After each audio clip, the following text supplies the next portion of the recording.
Baba baba baraba sandere be karaba bariandara baba baraba.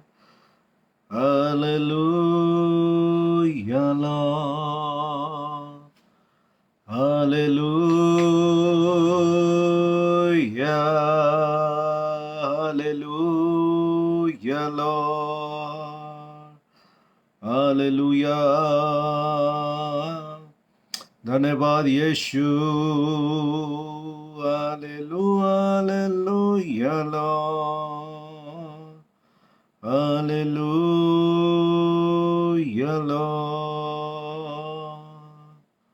Rabba Shandara Baba Baba Rabba Sekondoro Boreandara Baba Baba Rabba Sekondoro. Hallelujah, Lord. धन्यवाद यीशु. धन्यवाद राजा आपकी महिमा हो. Hallelujah, Lord. Hallelujah,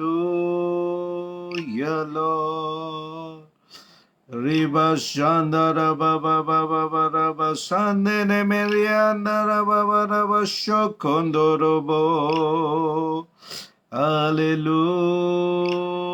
Lord. धन्यवाद राजा.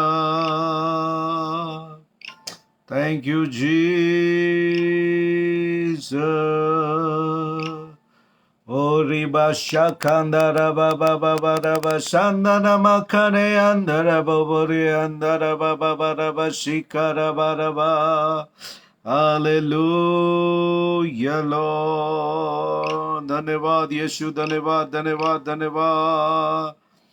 ओ तो hallelujah. आपकी स्तुति हो राजा, आपकी प्रशंसा हो प्रभु जी. हालेलुया. हालेलुया. Hallelujah Lord. धन्यवाद धन्यवाद धन्यवाद यीशु राजा का. धन्यवाद हो. धन्यवाद धन्यवाद धन्यवाद धन्यवाद. हालेलुया. सभी का स्वागत है प्रभु यीशु मसीह नासरी के नाम से. आज के बुधवार की बाइबल स्टडी में मैं प्रभु का दास पास्टर प्रशांत मसीह दिल की गहराइयों से आपका स्वागत करता हूं कि एक बार फिर से हम ऑनलाइन होकर प्रभु के वचन को सीखने के लिए इकट्ठा हो सके. और इससे पहले कि आरंभ करें, जितनों के पास पेजेस हैं, ग्रुप्स हैं, जल्दी जल्दी शेयर करते जाएं कि आपके द्वारा भी अनेक लोग जुड़कर आज के इस बाइबल अध्ययन का लाभ उठा सके. आज हम लोग बातचीत करने वाले हैं स्पिरिचुअल वारफेयर, आत्मिक युद्ध के बारे में. और ये एक बड़ा ही महत्वपूर्ण विषय है मसीहों के लिए कि कैसे हम आत्मिक युद्ध में जय को प्राप्त कर सकते हैं. किन क्षेत्रों में आज मेरे और आपको छुटकारे की जरूरत है. ये सारी बातें, क्या एक मसीह दुष्ट आत्माओं के द्वारा प्रभावित हो सकता है, ग्रसित हो सकता है. कैसे आज हम बिना जानकारी के दुष्ट आत्माओं के बंधनों में फंसे हुए हैं और किस तरीके से हम अपने जीवन में छुटकारे को प्राप्त कर सकेंगे. एक नई सीरीज आज से हम स्टार्ट कर रहे हैं. इससे पहले हम दूसरे विषय को सीख रहे थे और आज नया विषय चालू किए हैं और काफी लंबा ये चलेगा. एक बड़ा विषय है और बहुत ही महत्वपूर्ण विषय है मसीहों के लिए भी, नए मसीहों के लिए भी और पुराने मसीहों के लिए भी. बहुत सी बार हम इसके बारे में नहीं जानते हैं, इसलिए बहुत ही महत्वपूर्ण सब्जेक्ट है जो आपके जीवन में बंधनों से छुटकारा दिलाएगा, आपके पारिवारिक जीवन में बंधनों से छुटकारा दिलाएगा और आपके व्यापार में, नौकरी में, आदतों में, अनेक क्षेत्रों में आपके जीवन में छुटकारे को लेके आएगा. इसलिए जल्दी जल्दी शेयर करें कि आपके माध्यम से भी और लोग हमारे साथ जुड़ सकें. और तब हम थोड़ी देर में इस बाइबल स्टडी को आरंभ करेंगे. Hallelujah. Hallelujah. Thank you Jesus. Hallelujah. धन्यवाद हो राजा. धन्यवाद हो. धन्यवाद हो. धन्यवाद हो. Hallelujah. Hallelujah. Hallelujah. Hallelujah Lord. Hallelujah, Lord. Rabba shekenderebe. Hallelujah, hallelujah. प्रभु धन्यवाद धन्यवाद धन्यवाद. Hallelujah, hallelujah. धन्यवाद हो राजा. Hallelujah, hallelujah. हालेलुया. राजा यीशु की जय हो. राजा यीशु की जय हो. Hallelujah Lord. हालेलुया. धन्यवाद हो राजा. Hallelujah Lord. Hallelujah. Hallelujah. Thank you, Jesus. Thank you, Lord. Hallelujah. धन्यवाद हो यीशु. धन्यवाद हो. Hallelujah. Thank you, Jesus. Hallelujah. Praise the Lord.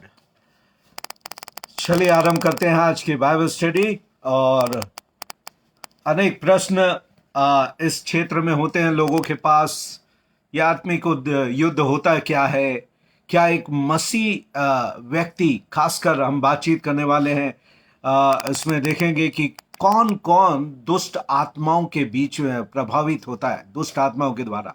जैसे कि शब्द आपने सुना, आत्मिक युद्ध, इसका मतलब है आत्मा में युद्ध. आत्मा में युद्ध. और मैं आपको ये बता दूं कि दो ही फोर्सेस हैं इस दुनिया में. एक है गॉडली फोर्स और एक है इविल या शैतानी फोर्स. और इन दोनों फोर्स के बीच में हम दोनों में से किसी एक ग्रुप को बिलोंग करते हैं.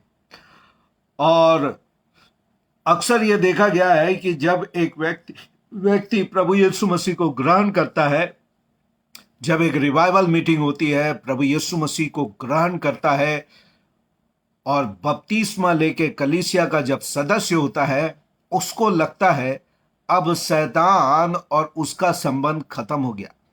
उसके और उसके बीच में, दोनों के बीच में अब कोई लेना देना नहीं है. अब क्या है, वो स्वतंत्र है दुष्ट आत्माओं के द्वारा. पहले वो उसके साथ जीवन बिताता था, उसके प्रभाव में कार्य करता था, पर अब वो प्रभु का बच्चा है, प्रभु को ग्रहण कर लिया है, बपतिस्मा ले लिया है, कलीसिया का अंग है. अब उसको किसी भी चीज की जरूरत नहीं है.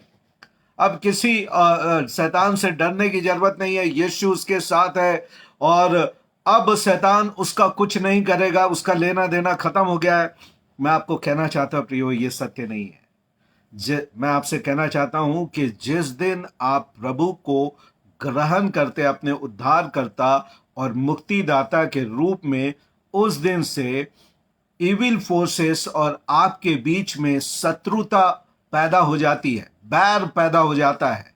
आप उसकी टीम को छोड़ के परमेश्वर के हो जाते हैं और उसी दिन से आत्मिक युद्ध का आरंभ होता है.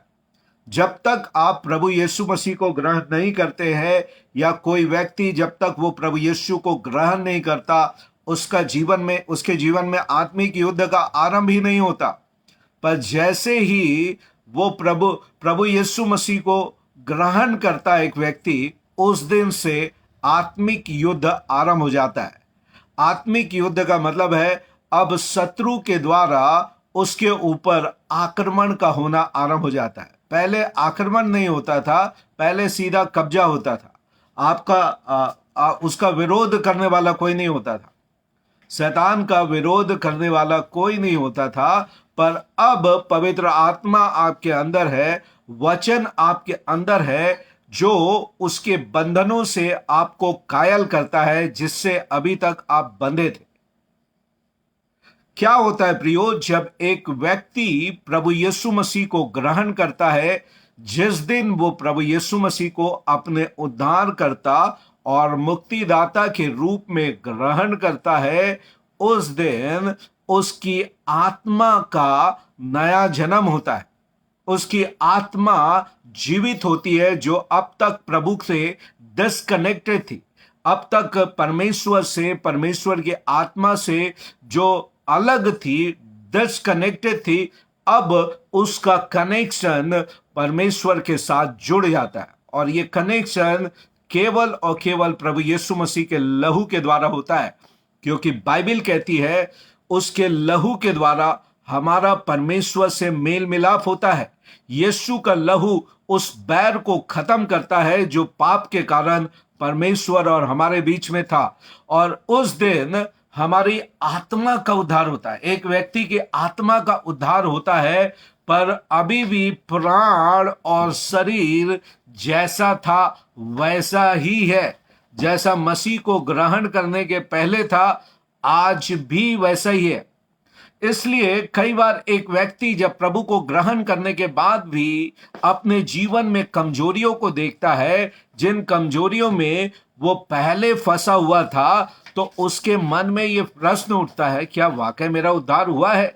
क्या वाकई मैंने प्रभु यीशु मसीह को ग्रहण किया है? क्या मेरा उद्धार हुआ है?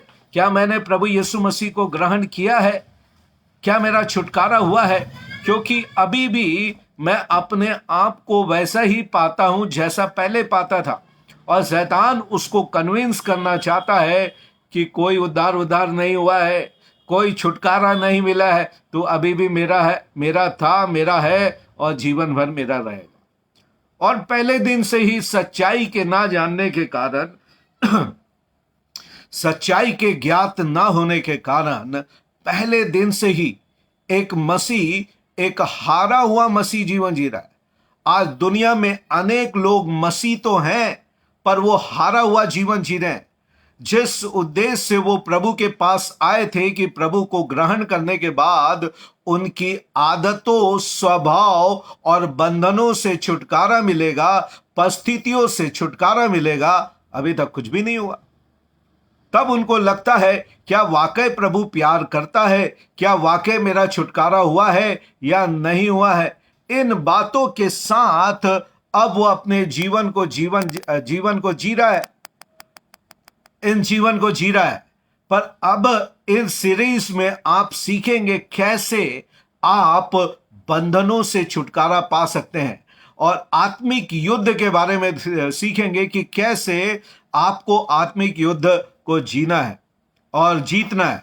और इस प्रकार से मीटिंग चलेगी कि पहले मैं आपके लिए प्रचार करूंगा, पूरी की पूरी शिक्षा होगी, उसके बाद ही आपके बंधनों से छुटकारे के लिए प्रार्थना होगी।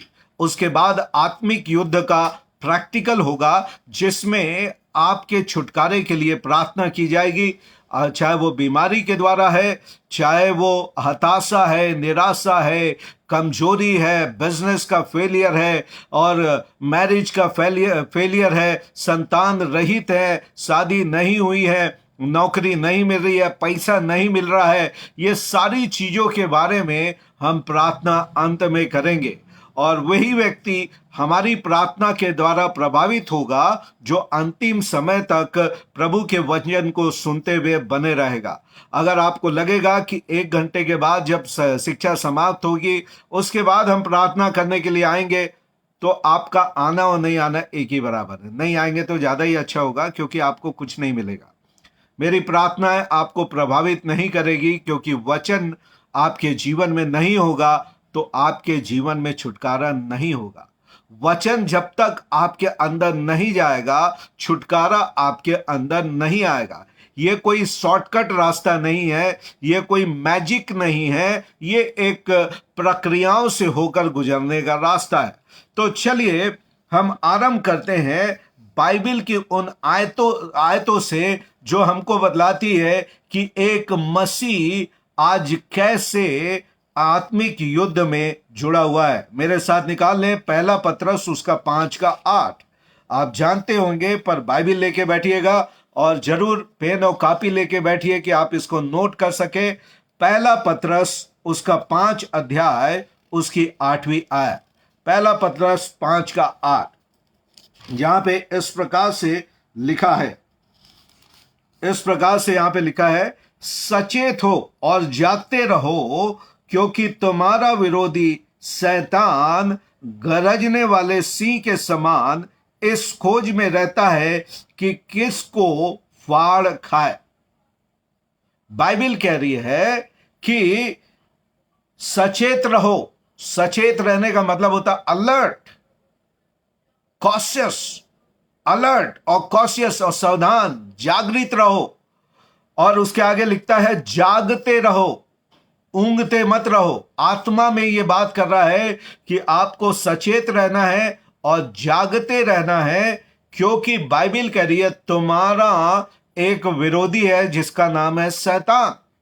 तुम्हारा एक विरोधी है जिसका नाम है शैतान, जिसके बारे में बाइबल कह रही है कि गरजने वाले सिंह के समान है, जो एक गरजने वाले सिंह के समान है, जो इस विचार में है कि किसको अपना आज शिकार बनाकर वो खा ले।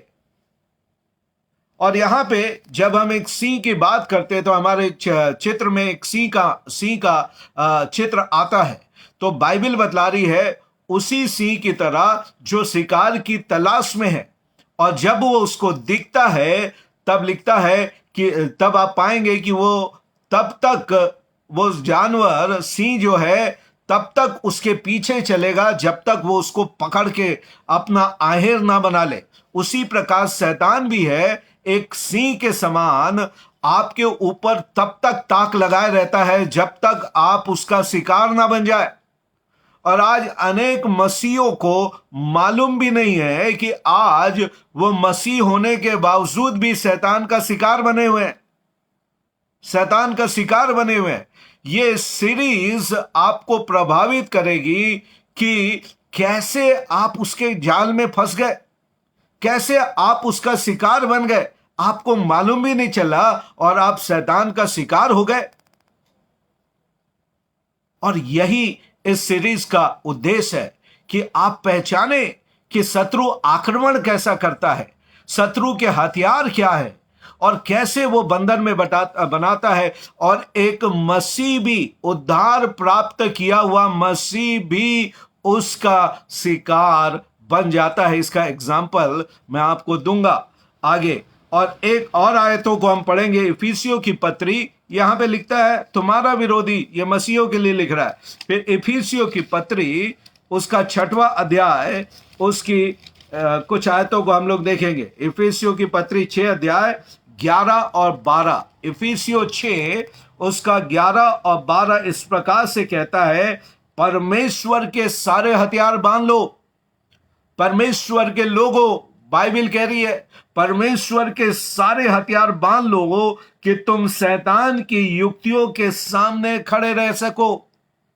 हथियार बांधने क्यों कह रहा है? इसका मतलब आपका आमना सामना शैतान से होगा ही होगा।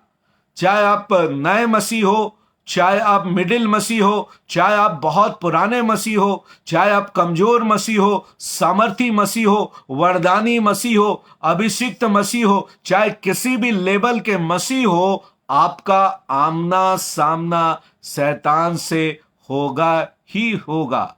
और यदि आपने वचन के अनुसार हथियार को बांधा नहीं है, अगर आप हथियार रहित मसीह है तो निश्चित तौर से हार पक्की है, बंधन पक्का है। मसीह है पर हारे हुए रहेंगे, मसीह है पर बंधनों से जकड़े हुए मसीह रहेंगे। आज आपके मन में प्रश्न उठता है, आप हताश हैं, प्रभु ये क्या हो रहा है मेरे साथ? मैं तो आपके ऊपर विश्वास करता हूं, मैं तो आपके ऊपर विश्वास करती हूं, मैं तो सब कुछ वो करता हूं, करती हूं जो एक मसीह को करना चाहिए, फिर भी बंधन, फिर भी दुष्ट आत्माओं का प्रभाव, ये कैसे है? यही तो हम सीखने के लिए आए। फिर उसके आगे कहता है हथियार बांधना जरूरी है और तुम शैतान की युक्तियों के सामने खड़े रह सको। हथियार वाला ही खड़े रहेगा, वरना घुटने टिक जाएंगे। जो हथियारी मसीह है, जो हथियारों को धारण किया हुआ मसीह है, वही शैतान के सामने खड़े होगा। और जो हथियारधारी मसीह नहीं है वो घुटने टेक देगा। ध्यान से सुनिएगा, आते जाते मत रहिए। यदि कभी भी किसी भी क्षण प्रभु आपको लाकर जोड़ रहा है, आज की शिक्षाओं को जरूर सुने और यूं ही ना जाए। और यहां पे कह रहा है क्योंकि हमारा यह मल युद्ध लहू और मांस से नहीं, परंतु प्रधानों से, अधिकारियों से और इस संसार के अंधकार के हाकिमों से और उस दुष्टता की आत्मिक सेनाओं से है जो मध्य आकाश में है। अभी तक आपको मालूम ही नहीं है कि आपका शत्रु है ही कौन। आपको लग रहा है मेरा शत्रु मेरा पति है, मेरी पत्नी है, मेरे बच्चे हैं, मेरी सास है, मेरा ससुर है, या मेरी जेठानी है, ननद है, रिश्तेदार है, या मेरे अड़ोसी हैं, पड़ोसी हैं, मेरे साथ काम करने वाले हैं, जिनसे आमना सामना मेरा होता है। हम इन्हें अपने शत्रु के रूप में देख रहे हैं, पर बाइबिल कह रही है हमारी लड़ाई मांस और लहू और शरीर से नहीं है। पहली बात अपने दिमाग में बना लीजिए, जिन बंधनों में आप बंधे हैं, जिन परिस्थितियों से होकर आप गुजर रहे हैं, इसकी लड़ाई आपका किसी व्यक्ति से नहीं है। व्यक्ति से लड़ने मत जाए, आपको कुछ भी परिवर्तन नहीं दिखेगा। अगर आपकी आंखें किसी व्यक्ति के ऊपर लग रही है कि कोई व्यक्ति से मैं लड़ लूं तो मुझे छुटकारा मिल जाएगा, आपकी बीमारी से, आपकी गरीबी से, आपकी परिस्थितियों से आपका छुटकारा नहीं मिलेगा। शत्रु इनका इस्तेमाल करता है, पर ये लोग आपके शत्रु नहीं है। ये सारे नाम जो मैंने लिया है, इनका इस्तेमाल वो करता है आपके ऊपर आक्रमण करने के लिए, आपको अपना गुलाम बनाने के लिए शत्रु इनका इस्तेमाल करता है। ये सारे लोग जो आपको नजर आते हैं, ये शत्रु के द्वारा प्रभावित और इस्तेमाल किए जाने वाले लोग हैं। आगे बाइबिल कहती है, इसमें दो बातें लिखा है, हमारी लड़ाई आत्मिक सेनाओं से है। हमारी लड़ाई आत्मिक सेनाओं से, जो दिखाई नहीं देती पर उतनी ही स्वाभाविक है जितना यह दुनिया स्वाभाविक है। आपको मेरे पिछले, जो मुझसे जुड़े हुए हैं, पिछले बाइबल स्टडियों को भी ध्यान रखना पड़ेगा। जब मैंने आपको सुपर नेचुरल चीजों के लिए बतला रहा था पहले, फिर मैंने आपको विश्वास के बारे में बताया कि कैसे हम विश्वास के द्वारा, कल्पनाओं के द्वारा, पावर ऑफ इमेजिनेशन में भी कुछ बातों को मैंने सिखाया है जो अभी काम आएगा। और दूसरी बात कह रही है, पहली आपके शत्रु आत्मिक सेनाएं हैं, और दूसरा वो मध्य आकाश में रहता है। आपका शत्रु धरती पे नहीं परंतु मध्य आकाश पे रहता है। और कुछ समय के बाद, मैं आपको बतलाना चाह रहा हूं, जो रैप्चर का देखते हैं, बहुत ही अच्छी बात है। अगर आप मुझे फ्राइडे सुनते हैं और रैप्चर के लिए अपने आप को तैयार कर रहे हैं, तो आप बहुत ही अच्छे लोग हैं। अगर आप छूट गए तो देखिएगा, प्रकाशित वाक्य की पुस्तक उसका 12 अध्याय में 7 आयत में लिखता है, देखिएगा, प्रकाशित 12:7 कहता है, फिर स्वर्ग में लड़ाई हुई, मिकाइल और उसके स्वर्गदूत अजगर से लड़ने के लिए निकले, और अजगर और उसके दूत उससे लड़े। मिकाइल और उसके स्वर्गदूत लड़ने के लिए निकले, और अजगर और उसके स्वर्गदूत भी उससे लड़ने के लिए निकले, परंतु प्रबल न हुए, और स्वर्ग में उनके लिए जगह नहीं रही। और आगे कहता है, फिर क्या लिखता है, तब वो बड़ा अजगर अर्थात वो पुराना सांप जो इब्लिस और शैतान कहलाता है और सारे संसार का भरमाने वाला है, पृथ्वी पे गिरा दिया गया, और उसके दूत उसके साथ गिरा दिए गए। थोड़े समय के बाद शैतान इब्लिस और उसके दूत भी इस धरती पे आने वाले हैं। जब वो मध्य आकाश में है और इतना उत्पात मचाए हुए है जो आज हम देख रहे हैं, तो कल्पना करिए अगर वो धरती पे आ गया तो कितना उत्पात मचाएगा। इसलिए मेरे प्रियो, मैं आपको प्रभावित कर रहा हूं, प्रोत्साहित कर रहा हूं, इन दिनों में शिक्षाओं को तुच्छ ना जाने। आपका एक पार्टी छूट जाए कोई बात नहीं, नुकसान नहीं होगा। कोई सीरियल छूट जाए और आपकी कोई मूवी छूट जाए, किसी के साथ अपॉइंटमेंट छूट जाए, कोई बड़ा नुकसान नहीं होगा।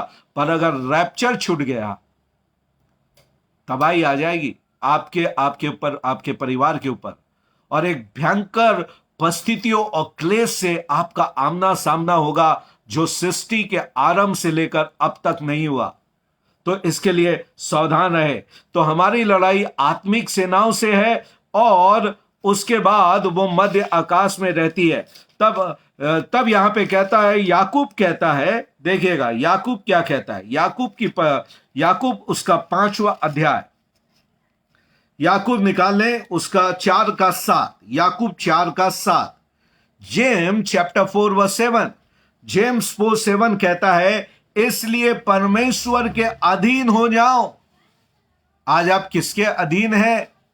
बाइबिल के याकूब के द्वारा कह रही है कि परमेश्वर के अधीन हो और तब शैतान का सामना करो तो वो तुम्हारे सामने से भागेगा। तीन बात आयत यहां पे कह रहा है। पहले, परमेश्वर के अधीन।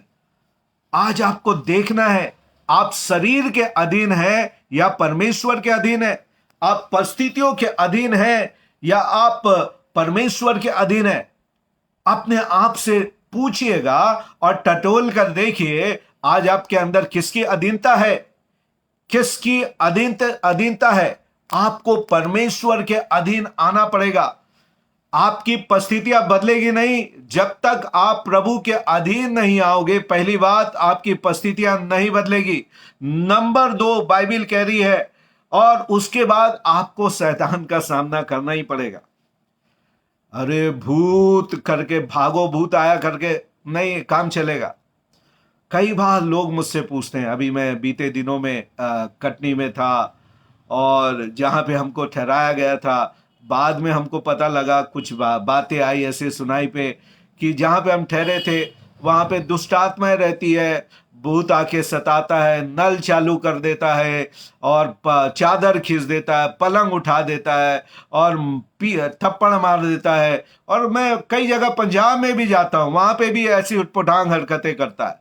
पर प्रभु का धन्यवाद हो, ऐसी हरेक जगहों पे रह के भी आज तक हमारे साथ कुछ ऐसी घटना नहीं घटी।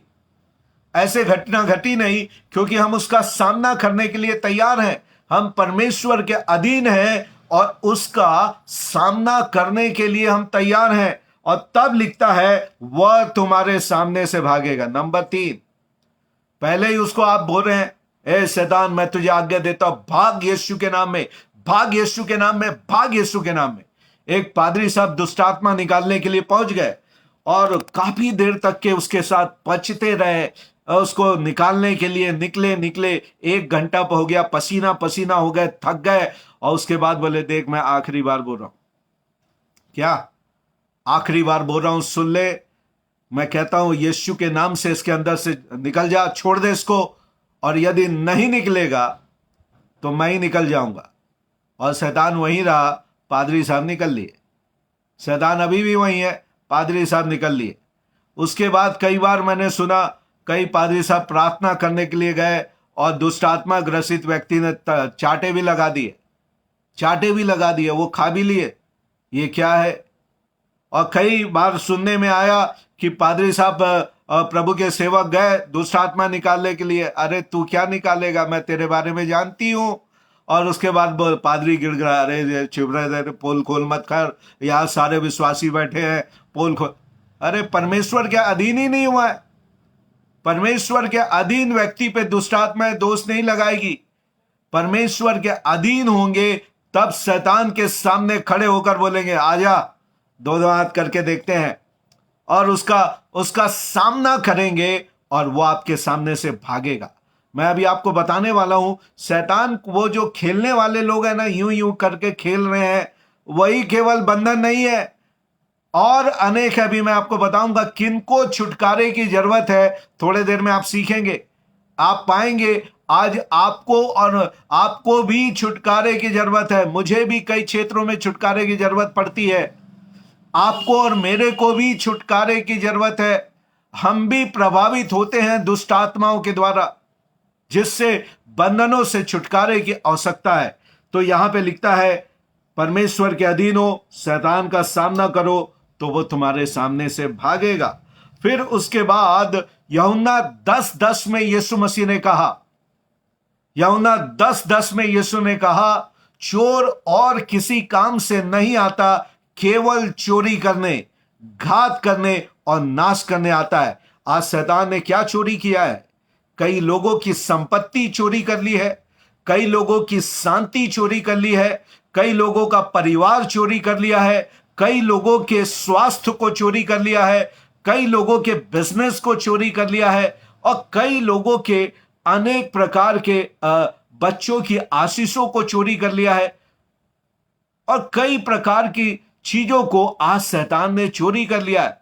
फिर उसके बाद घात करने के लिए, घात करने का मतलब है आप उसके द्वारा सताए गए हैं,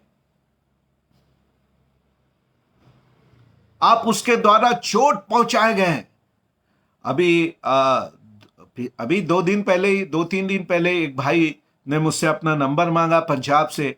मैंने उसको जानता था, भूल गया था, पर मैंने नंबर दिया और उसने अपनी बेटी के बारे में बताया कि उसकी बेटी दुष्ट आत्माओं से फुली ग्रसित है। कई पासवान बानों के पास घूम के आ चुका है और कहीं से उसको मेरी याद आ गई, कभी मेरी मीटिंग अटेंड किया था। और उसके बाद उसने बोला पाही साहब बड़ी समस्या है। मैंने बोला हॉस्पिटल ले गया? बोले कोई डॉक्टर रख रहा नहीं है। उसको जवाब दे दिए हैं, वो एक टक घूरती रहती है, दुष्ट आत्माएं उसको दिखती है, ऐसा ऐसा भयंकर बातें करने लगा। मैंने बोला कोई बात नहीं, स्पीकर ऑन करो और उसके सामने खड़े हो जाओ, हाथ वाथ मत रखना, सिर्फ स्पीकर रखो। और उसके बाद प्रभु के नाम से हमने उसके लिए प्रार्थना की और दूसरे दिन वो कहता है ओ छुटकारा मिला पादी साहब, लड़की को छुटकारा मिला और हॉस्पिटल में एडमिट भी हो गई। अभी उसमें कई बातों में उसको छुटकारा मिला है, फुली अभी छुटकारा नहीं है, पर उसको कई बातों से छुटकारा मिला और हॉस्पिटल पे एडमिट भी हो गई। और उसके बाद अब उसकी बीमारी जो दिख रही नहीं थी, अब वो टीबी के रूप में डॉक्टर ने उसको कहा कि इसको टीबी है। हमने बोला कोई बात नहीं, प्रभु जब छुटकारा देता है तो पूरी चीजों से छुटकारा देगा। और यहां पर हम देख रहे हैं घात करने और नाश करने के लिए आता है। आज हम अनेक माध्यमों से दुष्ट आत्माओं के प्रभाव को अपने व्यक्तिगत और पारिवारिक जीवन में देखते हैं। आज मसीह होने के बावजूद अनेक माध्यमों से हम शत्रु के प्रभाव को अपने व्यक्तिगत जीवन में, अपने पारिवारिक जीवन में, अपने कार्य क्षेत्र में देख रहे हैं। जहां पे हम निराश हैं, जहां पे हम हताश हैं और जहां पे हमने हाथ खड़े कर दिए हैं, शायद इससे छुटकारा नहीं होगा। परंतु आज हम छुटकारे के बारे में देखेंगे। आज कई बीमारी है जिससे लोग अनेक वर्षों से ग्रसित है। कई श्राप हैं जो उनके जीवन में, उनके परिवार में पड़ा हुआ है। ध्यान से सुनते रहिएगा, इनमें से कोई भी बात आज आपके जीवन में है, आपको छुटकारे की जरूरत है। You need a deliverance. If you find anything, the list which I am giving you, you have to listen carefully, and if you find anything, you need a deliverance। आपको छुटकारे की जरूरत पड़ेगी। चाहे कोई बीमारी लंबे समय से है जो डॉक्टरी इलाज के द्वारा भी नहीं जा रही है, कोई श्राप है जो पीढ़ियों दर पीढ़ी आपके परिवार में चला आ रहा है, मसीह होने के बावजूद भी अगर चला आ रहा है, आपको छुटकारे की जरूरत है। आप बंधन में हैं। आपके पारिवारिक कला, आप पाते होंगे कितनी भी दुआ कराओ, परिवार के बीच में से कला जा ही नहीं रही है। जो फैमिली फाइटिंग है हस्बैंड और वाइफ के बीच में, पेरेंट्स और चिल्ड्रन के बीच में, और दूसरे रिश्तों के बीच में, वो खत्म ही नहीं हो रहा है। आज छुटकारे की जरूरत है। अगला, अगर आप देख रहे हैं हताशा और निराशा को, अगर आप अपने जीवन में हताशा और निराशा देख रहे हैं, आप पाते हैं कि आपके अंदर निराशाएं आती है, आपके अंदर डिप्रेशन आता है। यू नीड टू नो, आगे आपको मैं डिक्शनरी में लेके जाऊंगा। दुष्ट आत्माओं के नाम, अनेक प्रकार की दुष्ट आत्माएं होती है। आप अगर बने रहेंगे सीरीज में, आप दुष्ट आत्माओं के बारे में, अपने शत्रु को पहचानेंगे, वो जानना जरूरी है। तो हताशा, निराशा, अनेक प्रकार के बंधन जैसे गुस्सा, एंगर और गंदे सपने। आप बोलते होंगे यार ये गंदे सपने स्वाभाविक है। बहुत से लोगों को क्या लगता है, गंदे सपने, डरावने सपने आना एक स्वाभाविक प्रक्रिया है। मैं सोया था, स्वप्न में आ गया, इससे क्या ही है? ना ना ना, आप भ्रम में हैं। आपको शत्रु स्वप्न और दर्शन के द्वारा प्रभावित कर रहा है। बाइबल कहती है, पवित्र आत्मा का लैंग्वेज है विजन्स एंड ड्रीम्स। प्रभु स्वप्न और दर्शनों के द्वारा अपने बच्चों से बातचीत करता है। प्रभु स्वप्न और दर्शन के द्वारा अपने बच्चों से बातचीत करता है। उसी प्रकार शत्रु भी कॉपी करके स्वप्न और दर्शनों के द्वारा प्रभु के लोगों को प्रभावित करता है, उनके जीवन को प्रभावित करता है। जो मुझे सुन रहे हैं, आप में से कई लोग इसको समझ रहे हैं, क्योंकि आप इसमें से होकर गुजर रहे हैं। आपको यदि सेक्सुअल हैरेसमेंट, यदि शारीरिक संबंध स्वप्न के द्वारा बनाकर हैरेसमेंट किया जा रहा है, यह दुष्ट आत्मा है। दुष्ट आत्माएं भी स्वप्न में आकर लोगों से शारीरिक संबंध स्थापित करके उन्हें निराशा और हताशा और बंधन में डालती है। लोगों को लगता है ये केवल स्वप्न है, पर आगे पाते हैं कि वे इसके द्वारा शोषित होने हैं। जैसे एक व्यक्ति दूसरे व्यक्ति के द्वारा सेक्सुअली शोषित किया जाता है, उसी प्रकार दुष्ट आत्माओं के द्वारा भी कई लोगों का शोषण होता है। कई लोग कई लोगों के जीवन से, चाहे स्त्री और पुरुष है, दुष्ट आत्माएं स्वप्न में शारीरिक संबंधों को पूर्ण स्वप्न के रूप में देखते हुए बनाते हैं, और जब वो उठते हैं वे पाते हैं वे अपने आप को कमजोर महसूस करते हैं, थका थका सा महसूस करते हैं, और उनको लगता है शायद ये स्वप्न का प्रभाव है, पर आप कहीं ना कहीं से बंधन में हैं। और ये गंदे सपने कई है मेंटल डिसीज, दिमागी बीमारी हर एक दिमागी बीमारी नहीं है, पर मेंटल इलनेस एक प्रकार का शैतानिक प्रभाव है, दुष्ट आत्माओं का प्रभाव है। बीमारी भी उसमें से पहले मैंने आपको बताया, और दिमागी बीमारी, मेंटल सिकनेस आदि, ये सब आपके प्रभाव है। और भी मैं कुछ बातें बताऊं, क्या चीजें अगर आप देखते, आपके अंदर अगर आप देखते हो इमोशनली, अगर आप अपने अंदर गुस्से को देखते हैं, आपको लगता है, कई लोग मुझसे कहते हैं भैया मालूम नहीं बड़ा गुस्सा आता है, बिना कारण के गुस्सा आता है। That's a spirit of anger is controlling you. मसीह होने के बाद भी गुस्से का आत्मा आपको कंट्रोल कर रहा है। अभी हम लोग बात करेंगे कैसे ये करता है। अगर आपके अंदर फियर है, fear of anything, fear is a spirit. क्या आप पाते हैं आपके अंदर गुस्से की आत्मा है या फियर की आत्मा है, जो किसी भी रीति से आपके अंदर भय करती है? अरे मेरा क्या होगा,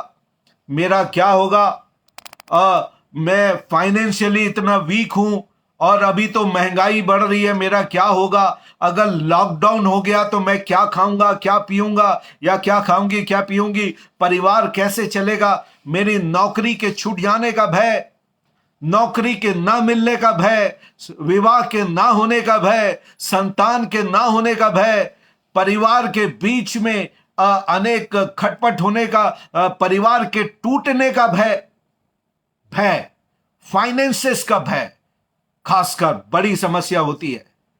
अनेक प्रकार के भय को अगर आप देखते हैं, मरी का भय, कई मृत्यु के भय में आज देखते हैं, बीते 1.5 साल से मृत्यु का भय, मृत्यु की आत्मा का भय लोगों के अंदर प्रवेश किया है।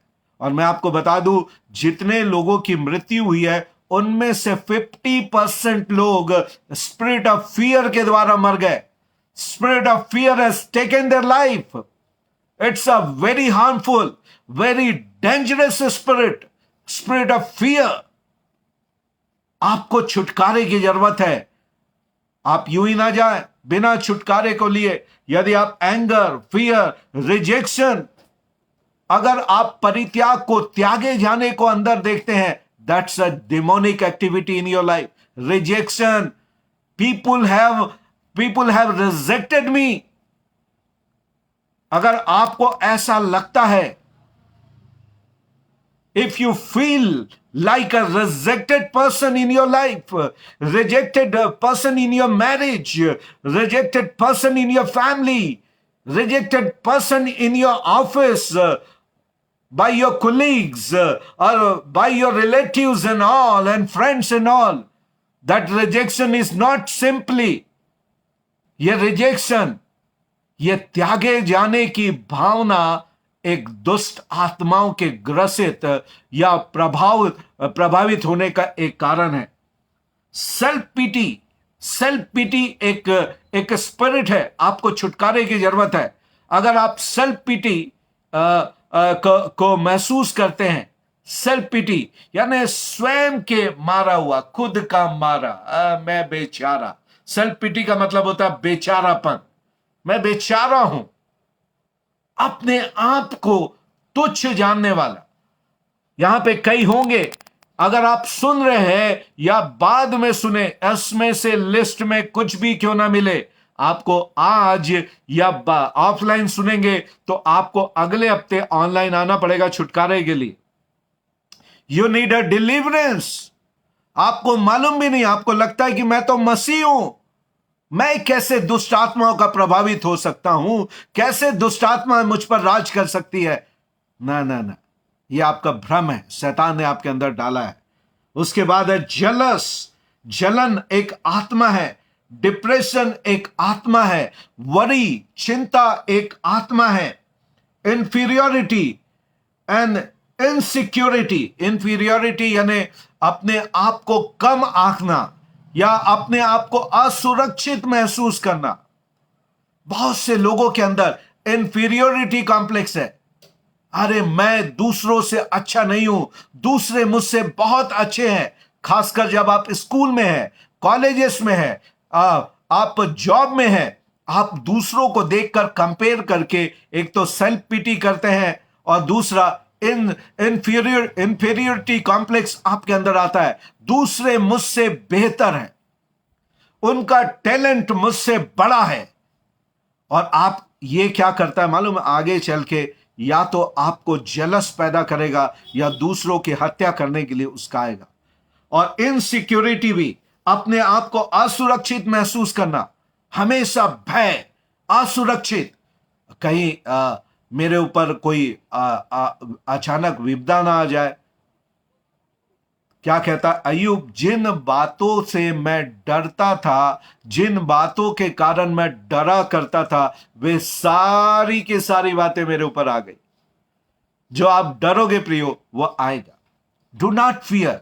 इसलिए बाइबल कई जगह लिखता है, कई कहते हैं 365, कई कहते हैं 366, पर at least everybody agree that at least 365 times it is written in the word of God, fear not, fear not, fear not, डरो मत, भय ना खाओ।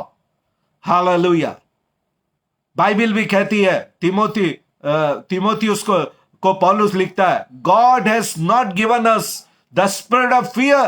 प्रभु ने हमें भय की आत्मा नहीं दी है। और यदि प्रभु ने नहीं दिया है तो यह भय की आत्मा किसने दिया है? शैतान आपके अंदर भय की आत्मा के द्वारा है। इनसिक्योरिटी। और उसके बाद कई मेंटल प्रॉब्लम है, मेंटल प्रॉब्लम, दिमाग की समस्या। आप अकेले ही बड़बड़ाते रहते हैं, अकेले ही आपके दिमाग में कुछ चलता रहता है जो सुसाइडर के लिए, आपको आत्महत्या के लिए प्रेरित करता है, आपको नुकसान पहुंचाने के लिए प्रेरित करता है। आपको छुटकारे की जरूरत है मेरे भाई, छुटकारे की जरूरत है। आप एक सही जगह पे आज की शाम आए हैं कि आप प्रभु के छुटकारे को लेके जाएं। और आज ना केवल प्रभु आपके बंधन बतला रहा है, पर वो आपको छुटकारा भी दे सकता है और आज देगा। अनेक जो विश्वास के साथ सुन रहे हैं वे जरूर छुटकारे को प्राप्त करेंगे।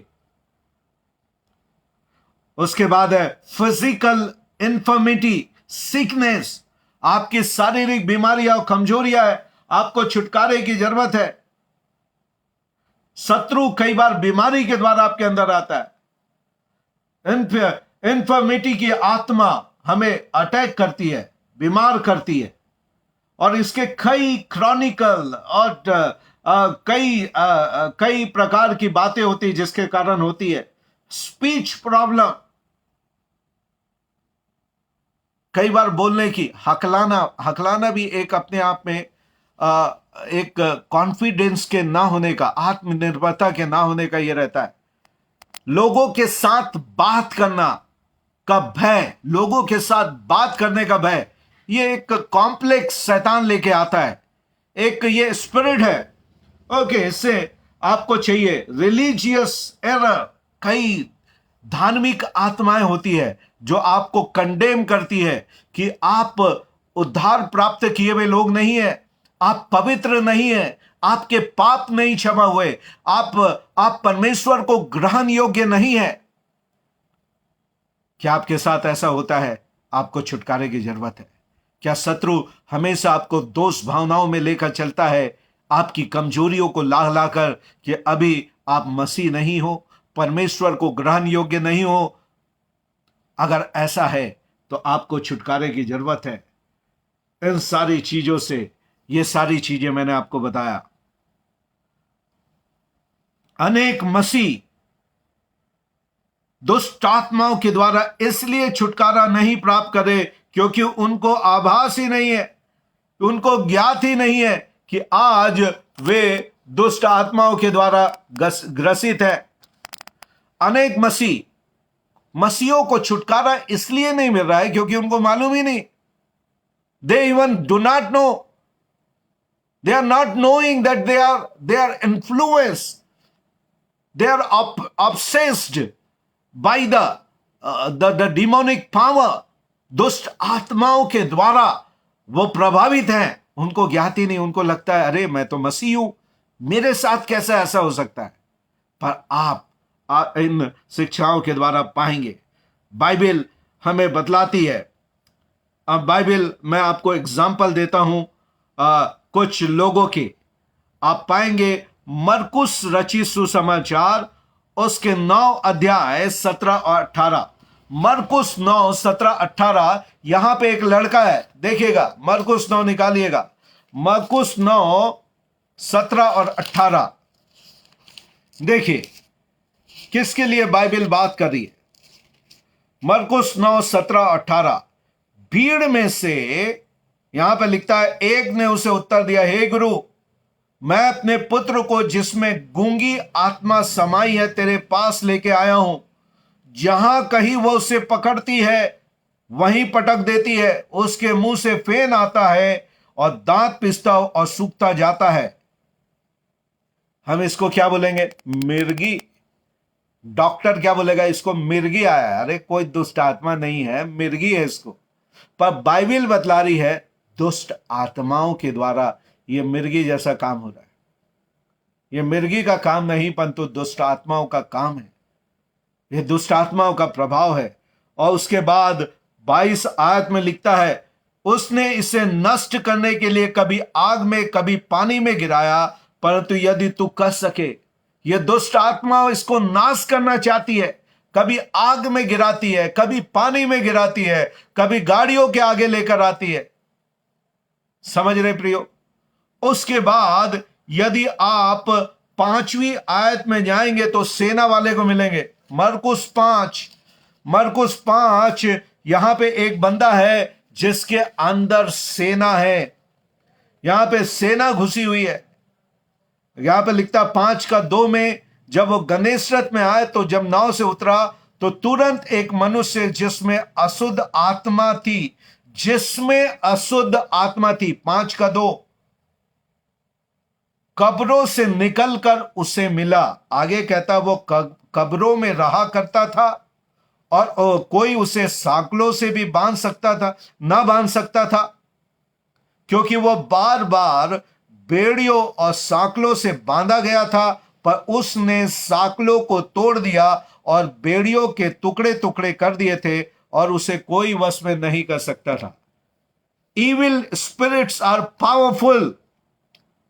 मैंने कई ऐसे लोगों को प्रार्थनाओं के द्वारा अनुभव से देखा है जो मुझ जैसे 5 आदमियों को उठाकर फेंकते हुए देखा है।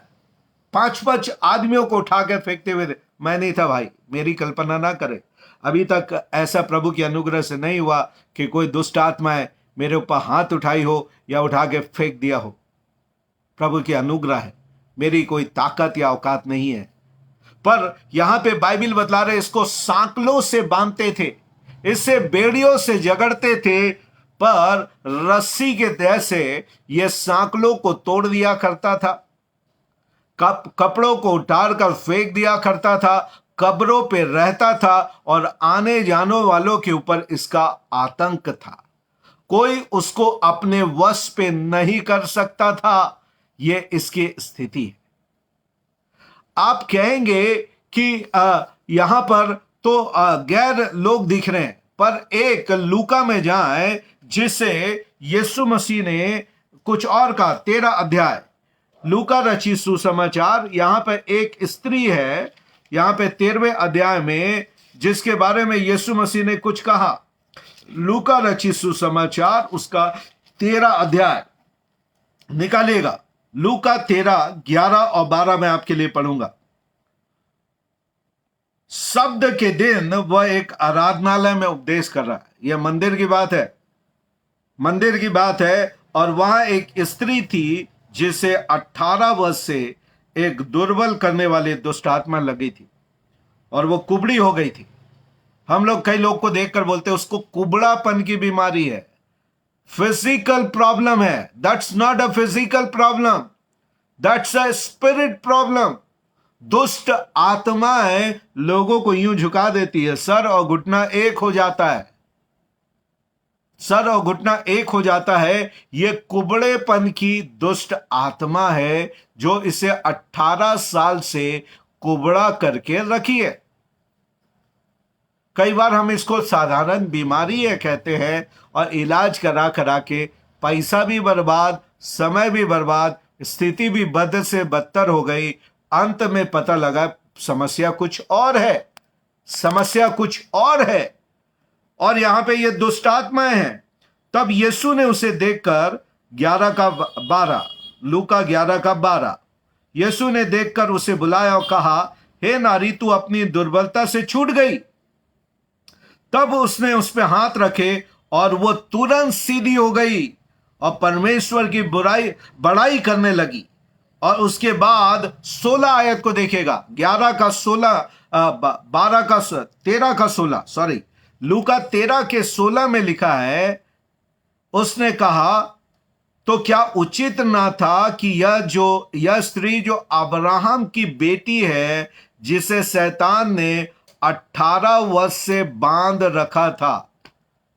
अब्राहम की बेटी को, अब्राहम की बेटी का मतलब है शारीरिक रीति से यहूदी है, व्यवस्था का पालन करने वाली है, चर्च के ये मंदिर में है, मंदिर में जाने वाली है, पर 18 साल से एक दुष्ट आत्मा से ग्रसित है जिसका नाम है कुबड़ेपन की आत्मा।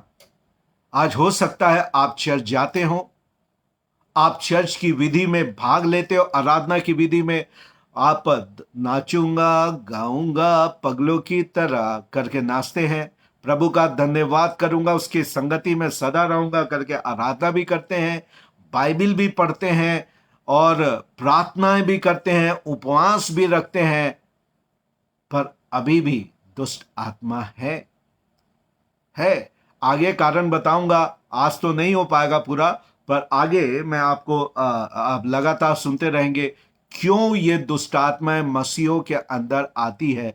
ये भी हम सीखेंगे किस कारण से ये आई और क्यों नहीं जा रही है, इसके बारे में भी हम सीखेंगे, इसके बारे में भी सीखेंगे। कंप्लीट टीचिंग एक ही बार में नहीं हो पाएगा क्योंकि एक बड़ा सब्जेक्ट है। और उसके बाद आप पाएंगे एक और व्यक्ति के लिए मैं आपको लेके जाऊं, कुछ एग्जाम्पल ऐसे प्रैक्टिकल मैं बताऊं, आप इस बात को जानिएगा। जो दुष्ट आत्माएं हैं वो मसीह और गैर मसीह दोनों पर आक्रमण करती है। जो दुष्ट आत्माएं हैं वो मसीहों पर और गैर मसीहों दोनों के ऊपर आक्रमण करती है, और ये सत्य है, इस बात को जान जाइए। मैं अभी आपको बतलाऊंगा और कई लोगों से परिचय कराऊंगा जिसको देखकर आप जानेंगे।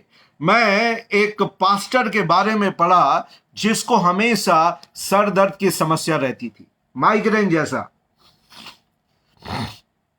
कई लोग हैं माइग्रेन वाले हैं, क्या करते हैं, डिस्प्रिन और क्या क्या गोलियां, एनासिन, डिस्प्रिन, 50 प्रकार के सीन खा लेते हैं, फिर भी सिर का दर्द नहीं जा रहा है।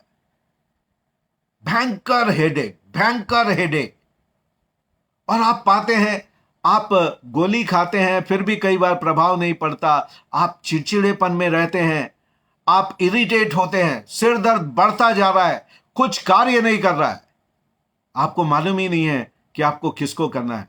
और एक पास्टर था जो इस सिर दर्द से ग्रसित था और बड़ी समस्या में था, पेन में था। तब एक विश्वासी आया और पास्टर से पूछा, क्यों बात है, क्या बात है भाई साहब, परेशान लग रहे। बोले, यार सिर दर्द है।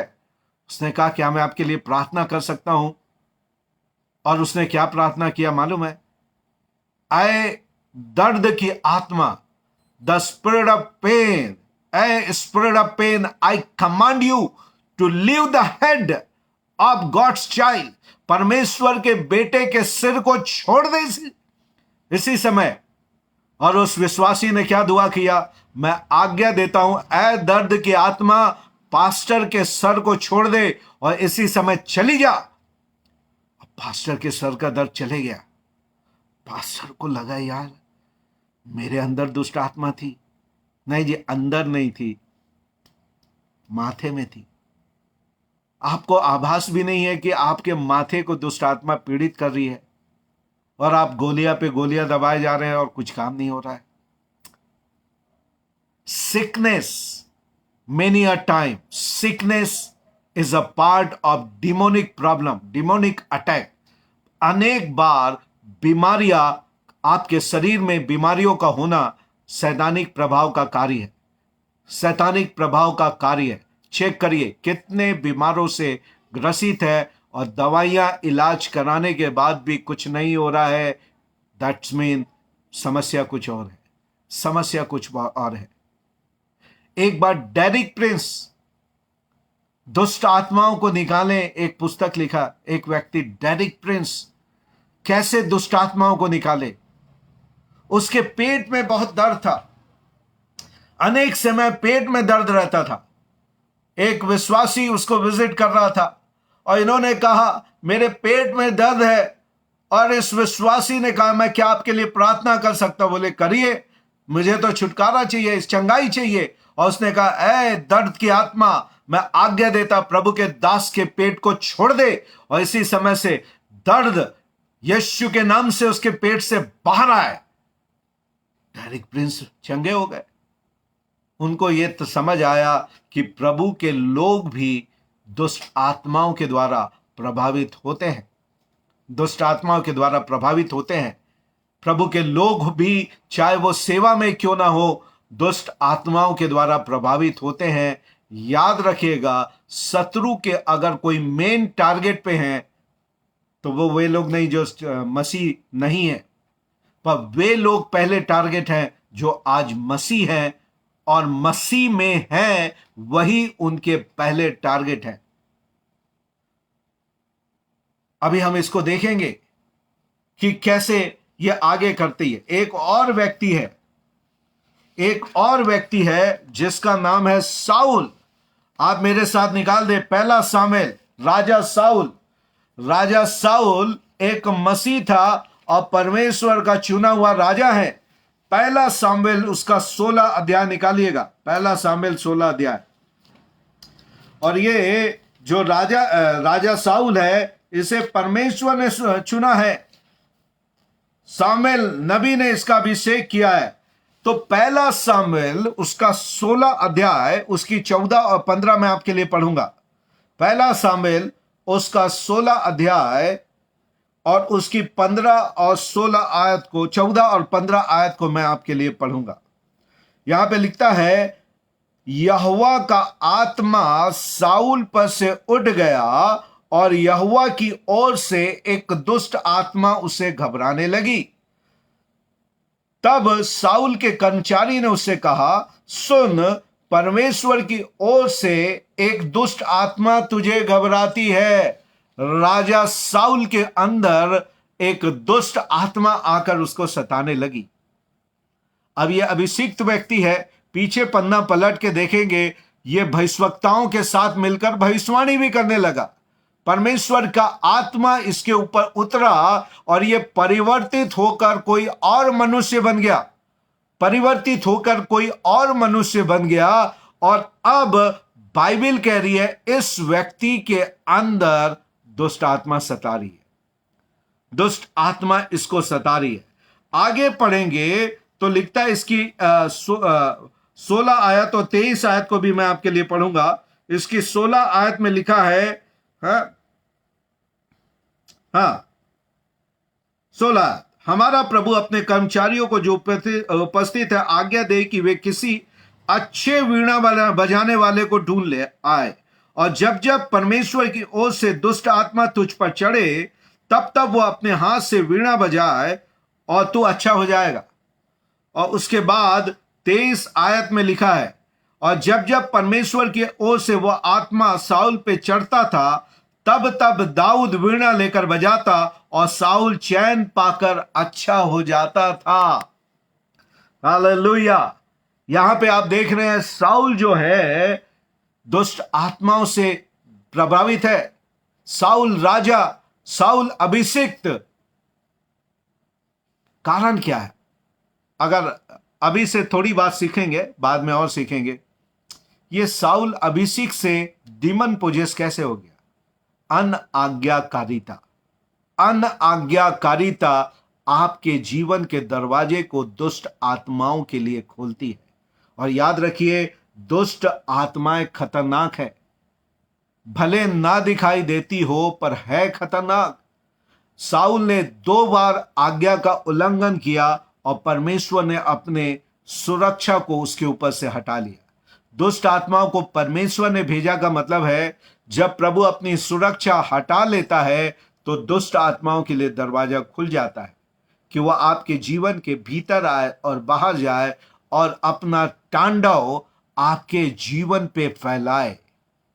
हेलो, मैं आपसे बातें कर रहा हूं, आपको लग रहा है, अब समझ आ रहा है, कहीं ना कहीं मैं भी दुष्ट आत्माओं से प्रभावित हूं। पौलुस आगे कहता है, पौलुस क्या कहता है? पौलुस भी यदि आप आगे चले तो पौलुस भी आपको बतलाता है। पौलुस भी क्या कहता है? अगर आगे चलेंगे तो पौलुस भी इस बात को कहता है। पहला कुरिन्थियों उसके 12वें अध्याय में, पहला कुरिन्थियों उसके 12वें अध्याय में उसकी 7वीं आयत में क्या कहता है? देखिएगा, निकालेंगे, कुरिन्थियों को निकालेंगे।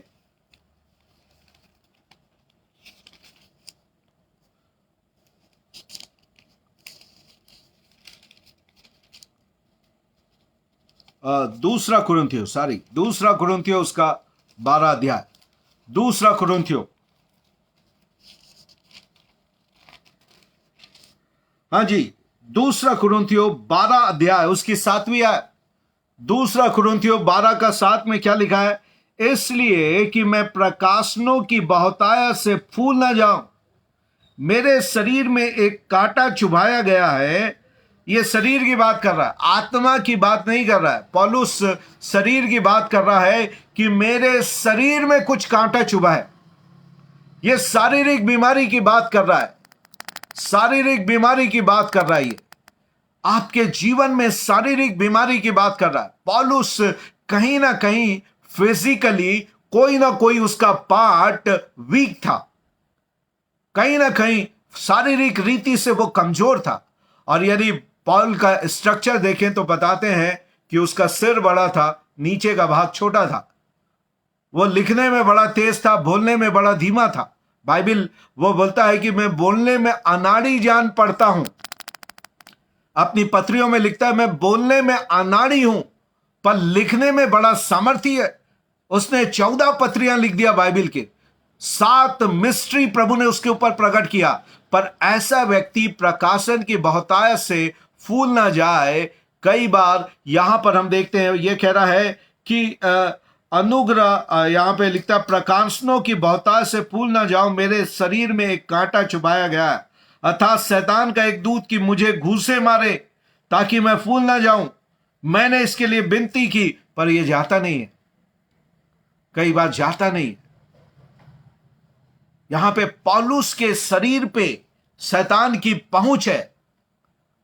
और मेरे प्रियो, आज के लिए मैं एक बात बताकर खत्म करूंगा, और ये कैसे होता है इसके बारे में मैं आपको बताकर खत्म करूंगा।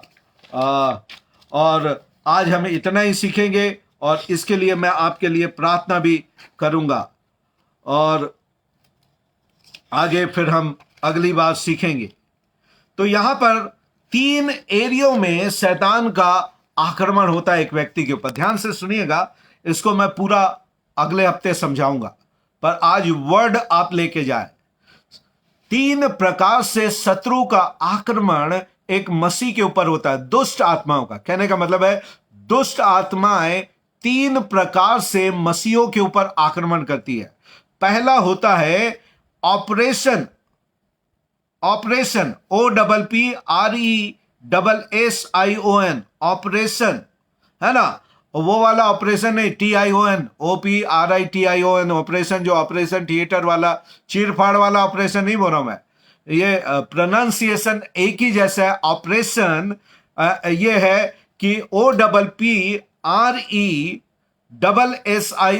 Operation, operation. तो पहला आक्रमण मसीहों के ऊपर शत्रु ऑपरेट करता है। ऑपरेट करता है का मतलब है, ऑपरेट का मतलब होता है दबाना, है ना, दबा हुआ, पीड़ित और मजलूम।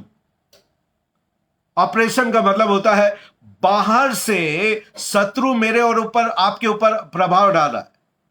शरीर के बाहर रहते हुए वो मेरे शरीर को प्रभावित कर रहा है।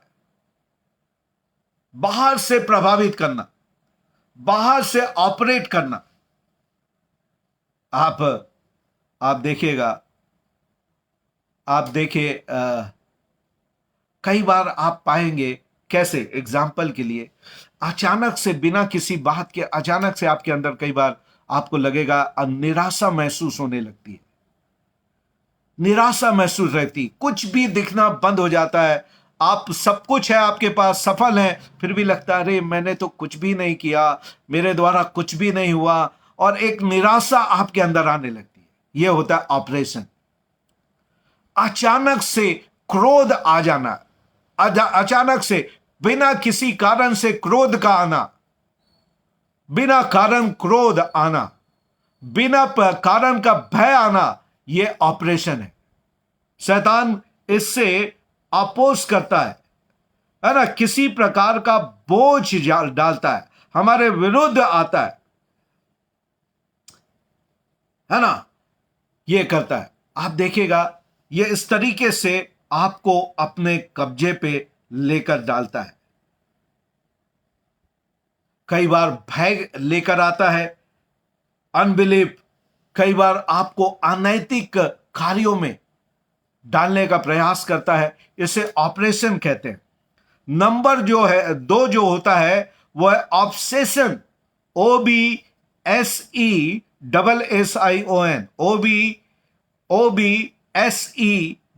OBSESSION, obsession. ऑब्सेशन का मतलब होता है हिंदी में चस्का। मैं देख रहा था, इसका मतलब होता है चस्का या मनोग्रहित, चस्का या मनोग्रहित। ये दूसरा जो होता है, कुछ आदतें शैतान आपके अंदर ऐसे डालता है कि वो आपको लगती है ये तो मेरी आदत है। कई लोग जो झूठ बोलते हैं वो स्वभाव से झूठ बोलते हैं, और उनको झूठ बोलना कभी भी पाप नहीं लगता। बाइबिल कहती है शैतान के बारे में, यीशु मसीह क्या, वो आरंभ से झूठा है, आरंभ से हत्यारा है। शैतान जब झूठ बोलता है तो वो स्वभाव से ही झूठ बोलता है, क्योंकि उसमें सत्य नहीं है। और कई मसीह भी जब वो झूठ बोलते हैं तो वो उनका झूठ भी सत्य लगता है। उनको लगता ही नहीं कि उसने कुछ गलत किया। और किसी की चीजों को उठा लेना या चोरी कर लेना, उनको लगता है कि ये तो कॉमन बात है, स्वभाव है, ये कुछ ये नहीं है। ये आपके अंदर शरीर के अंदर ग्रसित हो गया है, आप इससे ग्रसित हो गए हैं, इसका चस्का लग गया है, आप इसको छोड़ना चाह रहे हैं पर अब आप इसको छोड़ नहीं पा रहे। आरंभ में ये आपको लगा नहीं, पर जब ये एक्सपोज हुआ तो आप इसको छोड़ नहीं पा रहे हैं। अब इसने आपको पकड़ लिया है, आपके शरीर को पकड़ लिया है, शरीर के किसी भाग को पकड़ लिया है और आप इससे निकल रहे हैं। यह दूसरा ऑब्सेशन। पहला ऑपरेशन, बाहर से ऑपरेट करता है, संचालित करता है, अपने भार को डालता है शैतान और हमें प्रभावित करता है, इन्फ्लुएंस करता है। इसको बोल सकते हैं इन्फ्लुएंस करना, बाहर से इंफ्लुएंस करना। और इन्फ्लुएंस कैसे करता है मालूम है? इधर वर्ड डालेगा, इधर शब्द डालेगा और शब्द हार्ट में आएगा और हार्ट से आपके एक्शन में आएगा। तो ये इन्फ्लुएंस वर्ड के द्वारा होता है, शब्दों के द्वारा, विचारों के द्वारा। आपके मन में गंदे विचारों को डालना, आपके मन में वो गंदे विचार को डाला और गंदा विचार जब मन के चित्र में आ गया तो वो आपको एक्शन में लेकर जाएगा कि आप गंदे काम करो, गंदे चित्र देखो, गंदे कामों के लिए अपने शरीर के अंगों का इस्तेमाल करो। और ये शत्रु आपको इस तरीके से बाहर से ऑपरेट करता है। दूसरा जो है, आपको ऑब्सेस करता है, अर्थात चस्के में डाल लेता है, मनोग्रहित कर लेता है कि अब आप इसके बंधन में आ गए, यह आपको कंट्रोल कर रहा है। अभी गुस्से को आप नहीं कंट्रोल करते, गुस्सा आपको कंट्रोल करता है, कभी भी आ जाएगा। अब आप इसको कंट्रोल नहीं कर पाए, एक बार आ गया तो फिर कंट्रोल नहीं होगा। ये एक छुटकारे की आवश्यकता है। इससे एक भय जो है, इधर से गया वचन और धीरे धीरे आपने उसके ऊपर डील नहीं किया तो अब भय अंदर रहता है, अंदर से ही भय निकलता है, हर बातों के लिए भय, हर बातों के लिए भय, अनबिलीफ, अविश्वास परमेश्वर के ऊपर, परमेश्वर के कार्यों के ऊपर, यह होगा कि नहीं होगा। ये बंधन ऑपरेट हो रहा है, ऑब्सेस हो रहा है मेरे अंदर, ये बांध के रख दिया है। और नंबर 3 जो होता है वो है डीमन पोजेशन, डीमन पोजेस, ग्रसित हो जाना, दुष्ट आत्माओं से ग्रसित। ये ग्रसित कौन होता है प्रियो? वो होता है जिसके अंदर, आत्मा के अंदर परमेश्वर की आत्मा नहीं होती, परमेश्वर की आत्मा नहीं होती है, वो दुष्ट आत्माओं से ग्रसित होता है। पर आप इस बात को याद रखिएगा, ये 2 लेवल तक, पहले और दूसरे लेवल तक, कोई भी मसीह और मसीह सेवक शैतान के बंधनों में बंध सकता है, प्रभावित हो सकता है, शरीर उसका बंधन में आ सकता है। और नंबर 3 जो है डीमन पोजेशन, ये डीमन पोजेस जो दुष्ट आत्माओं से ग्रसित है, ये उसके अंदर पूरी तरीके से कब्जा कर लेना, एक व्यक्ति के अंदर उसका कब्जा हो जाना, वो उसका भाग हो जाना, यह होता है दुष्ट आत्माओं से ग्रसित। मरकुस 5 में वो जो कब्रों में रहने वाला व्यक्ति था, वो दुष्ट आत्माओं का अड्डा था, दुष्ट आत्माओं से ग्रसित था, दुष्ट आत्माएं उसके अंदर रहती है। और इनको तीनों को अगले सप्ताह हम और डिटेल में देखेंगे। इन डिटेल में आज आपको चेक करने की जरूरत है।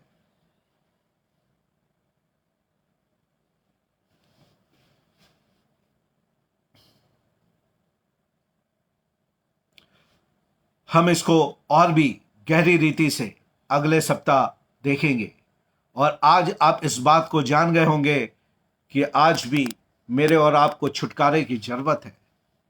आज शत्रु ने क्या आपके बाहर से इंफ्लुएंस कर रहा है आपको? आप चेक करिए, बाहर से इंफ्लुएंस तो नहीं कर रहा है, भय के द्वारा, कॉम्प्लेक्स के, इंफीरियरिटी कॉम्प्लेक्स के द्वारा, या एंगर के, फियर के द्वारा, रिजेक्शन के द्वारा, सेल्फ पिटी के द्वारा, जेलस के द्वारा, डिप्रेशन के द्वारा,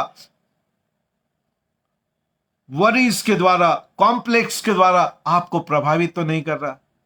इस बात को चेक करिए।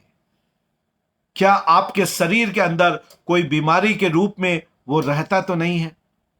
क्या गुस्से के रूप में आज उसने आपके अंदर भाग तो नहीं बना लिया, जगह तो नहीं बना ली, आपके शरीर का इस्तेमाल तो नहीं करता?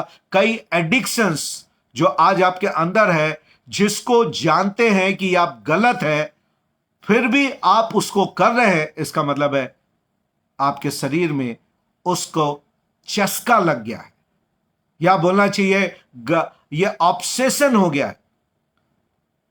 ऑब्सेशन हो गया, ये शैतान ने आपको मनोग्रहित कर लिया, शरीर आपका उसके कब्जे पे आ गया। चाहे आप मसीह होने के बाद यहां पे कुछ डाल लेते हैं, गुटखा, तंबाकू या सिगरेट या बीड़ी या गंदी चीजों का देख लेना, जो आज हैबिचुअल सीन है, वो हैबिचुअल सीन, हैबिचुअल बाउंडेज है, वो डीमंस है, लस्ट के डीमन, एडिक्शंस के डीमंस और अनेक प्रकार के डीमंस जो आज आपके अंदर रहते हैं।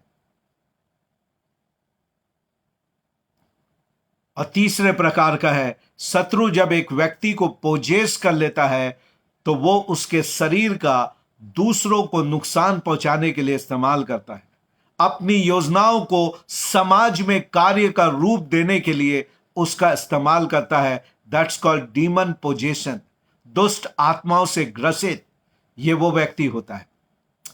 आज प्रभु की आत्मा हमारे बीच में है। मैं प्रार्थना के साथ आपके बीच में हूं कि आपके बंधनों को तोड़ूं। यदि आपको लग रहा है तो किसी भी एरिया में शत्रु का प्रभाव आपके जीवन में आपको दिखाई दे रहा है कि यहां पर मैं दुष्ट आत्माओं से प्रभावित हूं, या इसका चस्का या मनोग्रहित मेरे शरीर को बांध लिया है, तो आज प्रभु आपको छुटकारा देने के लिए तैयार है। इवन नंबर 3 भी हमारे बीच में कोई बैठा है जो दुष्ट आत्माओं से ग्रसित है, और दुष्ट आत्माएं उसे उठाकर पटकती है, उसके अंदर से खेलती है और उसे कई बार उसके प्राण को नुकसान पहुंचाने के लिए कार्य करती है, तो भी आप छुटकारा पा सकते हैं। ऐसा कोई स्त्री या पुरुष है जिनके स्वप्न में आकर गंदे चित्रों के द्वारा वो उनके शारीरिक अंगों को प्रभावित करती है, और उसके बाद वो बुझे बुझे से रहते हैं और किसी को अपनी बात नहीं भी बता पाते। प्रभु की आत्मा हमारे बीच में है, वो आपको छुटकारा देने के लिए तैयार है। इस समय मैं आपके लिए प्रार्थना करने पर हूं, पर इससे पहले कि मैं आपके लिए प्रार्थना करूं, आप अपने संबंध को प्रभु के साथ ठीक करें। बाइबल में लिखता है, जो मैंने आपको बताया था, याकूब 4:7 में, परमेश्वर के अधीन हो जाओ। पहली बात, आपको परमेश्वर के अधीन होना है। दूसरी बात, आपके अनकन्फेस सिन को प्रभु के सामने मान लेना है। बिना क्षमा के पापों को क्षमा मांगना है। क्षमा मांगना है कि प्रभु मेरे पुराने पापों को क्षमा करे। खास करके प्रियो, वे लोग जो अन्य जाति बैकग्राउंड से आते हैं, कई बार आपने वाचा बांधी रहती है पुराने क्षेत्र में, उन वाचा को आप तोड़े नहीं रहते हैं, पर प्रभु को जरूर ग्रहण कर लेते हैं। पर अब आप उन लोगों को कहना है, अब आपसे हमारा कोई संबंध नहीं है, आप जाइए, हम आपको रखना नहीं चाहते, और तब वो आपके जीवन से जाएंगे। आपको इनको कास्ट आउट करने की जरूरत है। और बाइबल बतलाती है, यीशु मसीह स्वयं दुष्ट आत्माओं को निकाला।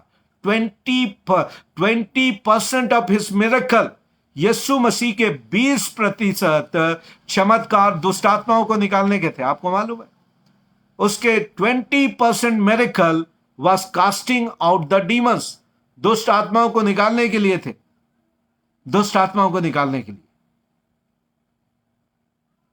आज आपके जीवन से भी प्रभु दुष्ट आत्माओं के बंधन को तोड़ेगा। चाहे गरीबी के रूप में है, चाहे बीमारी के रूप में है, चाहे श्राप के रूप में है, चाहे आदतों के रूप में है, चाहे हताशा, निराशा और डिप्रेशन है, फियर है, कुछ भी है, वरीज है, प्रभु आज आपको छुटकारा दे रहा है। इसी समय से प्रार्थना करने लगे, अपने छुटकारे को ग्रहण करें। कमान सारे लोग थोड़े समय तक प्रार्थना करें, प्रभु को अपने बीच में बुलाएं।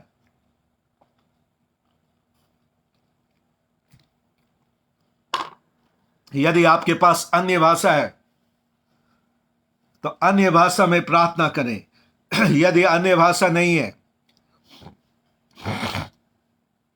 और आप एक उद्धार पाए हुए व्यक्ति हैं, अगर अन्य भाषा आपके पास नहीं है, प्रभु से प्रार्थना करें कि प्रभु अन्य भाषा का वरदान दे, क्योंकि बाइबल कहती है जो अन्य भाषा में प्रार्थना करता है वो अपनी उन्नति करता है। उन्नति शब्द का मतलब है निर्माण करता है, अपने आप को बनाता है, अपने आप को काटता छाटता है। और अभी प्रार्थना करना आरंभ करें। रीबा शाखांदारा बारिया, जाए मत, छुटकारा आपके जीवन में आ रहा है। अपने डिलीवरेंस के लिए प्रभु की ओर देखें।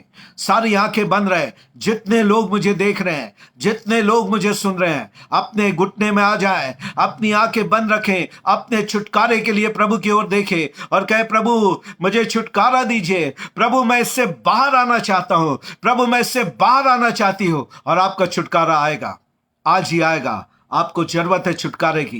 And God is going to use his servant. प्रभु अपने दास का इस्तेमाल करने जा रहा है आपके छुटकारे के लिए। आपके बंधन टूटेंगे।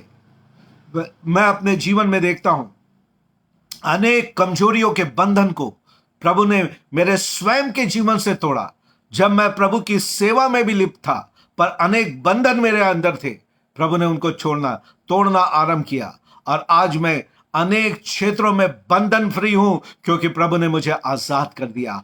आज वही आजादी की आत्मा आपके ऊपर आ रही है। रीबा शाखांदा रबा रबा, receive your deliverance in the name of Jesus. I command in the mighty name of Jesus. I say in the mighty name of Jesus. रीबा शाखांदा रबा शोखंदो रोबो रबा शेखेंदे रेबी रीबा शाखांदा रबारिया। प्रभु की आत्मा कह रही है अपनी मन्नतों को याद रखें, अपनी मन्नतों को याद रखें। यदि प्रभु से आपने वायदे किए हैं, अपने वायदों को याद करें। प्रभु कई बार कहता है वायदों को याद करने, वायदे करके भूल जाने से दुष्ट आत्माएं आपके जीवन को प्रभावित करती है, दुष्ट आत्माएं आपके परिवार को प्रभावित करती है। इसलिए प्रभु से किए गए वायदों को याद रखें, प्रभु से किए गए मन्नतों को याद रखें और प्रभु आपको छुटकारा देगा। रीबा शाखांदारा बारिया, रीबा शाखांदारा बारिया। ओ हालेलुया। अरे रबा शेखोंदो रे बे शिखांदारा बारिया। हालेलुया। प्रभु आपके हर एक प्रकार के बंधनों को इस समय तोड़ रहा है। रीबा शाखांदा रबा रीबा शोंदो रोबो रीखा रबा। चाहे वो बीमारियों के श्राप है, बंधन है, चाहे श्रापों के बंधन है, चाहे गरीबी के बंधन है, चाहे डिप्रेशन के बंधन है। रीबा शेखोंदो रोबो रीबा शांदे रेबे रीबा शेखेंदे रेबे। यीशु नासरी के नाम में हर एक बंधनों को मैं टूटने की आज्ञा देता। बंधन यीशु के नाम से टूटने लगे। गरीबी के बंधन यीशु नासरी के नाम से टूटने लगे। बीमारियों के बंधन यीशु नासरी के नाम से आपके बच्चों के शरीर से टूटने लगे। हर एक बीमारी इस समय बाहर आए, हर एक बीमारी शरीर को छोड़कर यीशु के नाम में दूर चली जाए। यीशु नासरी के नाम से बीमारियों के बंधन को मैं तोड़ देता। हर एक पारिवारिक रिलेशनशिप के बंधनों को मैं तोड़ता। टूटे हुए हर एक रिश्तों के बंधन को मैं तोड़ता। पारिवारिक रिश्तों को तोड़ने वाली बंधनों को मैं यीशु के नाम से तोड़ देता।